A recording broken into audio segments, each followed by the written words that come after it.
Super అవుతుంది. మట్టి మరి ఇప్పుడు 10 నిమిషాలు దింపుతారు మొత్తం ఉన్నా ఏం లేకుండా.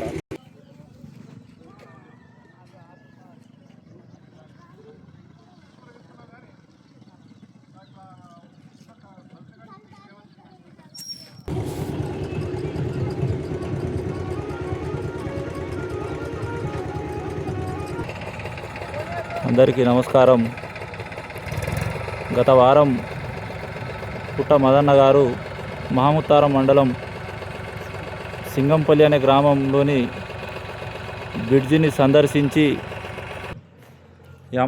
మన మహముత్తారం మండలంలోని సింగంపల్లిలో గత వారం మదన్న వచ్చి సింగంపల్లి బ్రిడ్జిని సందర్శించి మా హయాంలో మేము బ్రిడ్జిలు కట్టించినాం ఈ మండలంలో, ఈ పరివాహక ప్రాంతం గోదావరి పరివాహక ప్రాంతంలో రింగ్ రోడ్డు మరియు బ్రిడ్జిలు కట్టించినామని చెప్పేసి చెప్పడంతో అప్పటి ప్రభుత్వ హయాంలో బ్రిడ్జిలు కట్టిర్రు. మరియు ఈ బ్రిడ్జికి అప్రోచ్ వాల్ అనేది వేయకుండా అప్పుడు ప్రభుత్వం లేదు. అప్పటి ప్రభుత్వం మళ్ళీ బీఆర్ఎస్ ప్రభుత్వం పోయేసరికి వచ్చినటువంటి కాంగ్రెస్ పార్టీ ప్రభుత్వం ఈ అప్రోచ్ వాల్ అనేది పక్కకు పెట్టి కాలయాపన చేసింది. మా పేద ప్రజల అవసర నిమిత్తము రవాణా వ్యవస్థకు సహాయపడే ఈ బ్రిడ్జి దీన్ని అప్రోచ్ వాల్ వేయకపోయేసరికి మదన్ వచ్చి ప్రశ్నించడంతోనే ఈరోజు ఈ అప్రోచ్ వాల్కు శ్రీధర్ బాబు గారు మంత్రి గారు మట్టి అటు ఇటు పోయించడం జరిగింది. సార్, మీరు మట్టి పోయడం జరిగింది, చాలా సంతోషకరమైనటువంటి విషయం. కానీ ప్రతి మదన్న గారు ఇది ఎక్కడైతే మీరు పనులు జాప్యం జరుగుతున్నాయో అక్కడికి వచ్చి ప్రశ్నిస్తాడు అని అంటే ప్రతిసారి తను వచ్చి ప్రశ్నించలేడు కదా ప్రతి సమస్యకు.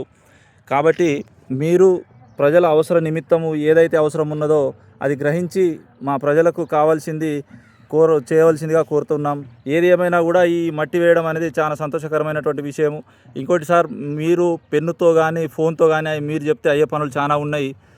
మా మహముత్తారం మండలంలోని బోర్లగూడెంను ఒక మండలంగా చేయండి సార్. మరియు బోర్లగూడెం నుండి నర్సింగాపూర్ వరకు ఆ రోడ్డు సమస్యను క్లియర్ చేయండి సార్. ఇంకోటి, మన పోలారం టు ఊట్లపల్లి రోడ్డు చాలా దరిద్రంగా ఉన్నది, దాన్ని చూడండి.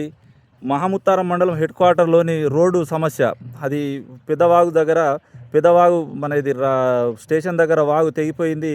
ఆ తెగిపోయిన వాగుకు మరమ్మతులు చేయించండి, పూర్తి స్థాయి మరమ్మతులు. ఆ హెడ్ క్వార్టర్కే బస్సు లేని సమస్య కాబట్టి ఇట్లాంటి సమస్యలు మీరు దగ్గరుండి చూసుకొని మీరు పెన్నుతోనో ఫోన్తోనో మీరు మాట్లాడితే మీరు సంతకం పెడితే అయ్యే సమస్యలు ఈ పరిష్కారం కాబట్టి దయచేసి ఇట్లాంటి సమస్యలకు పరిష్కారం చూపించవలసిందిగా కోరుతా ఉన్నాం. ఇంకోటి, ఈ చిన్న చిన్న సమస్యలు ఏదున్నా కూడా మీకు ప్రతిపక్ష నేత వచ్చి అన్నిటికీ పరిష్కారం చేయాలని చెప్పేసి దగ్గరుండి చేయించలేడు కదా. కాబట్టి మీరు దయతలిచి ఈ ప్రాంత పక్షాన నేను కోరుతా ఉన్నా, ఏదైతే ఉందో మీరు పెన్నుతోనో ఫోన్తోనో ఈ పనులు చేయించవలసిందిగా కోరుతా ఉన్నాం.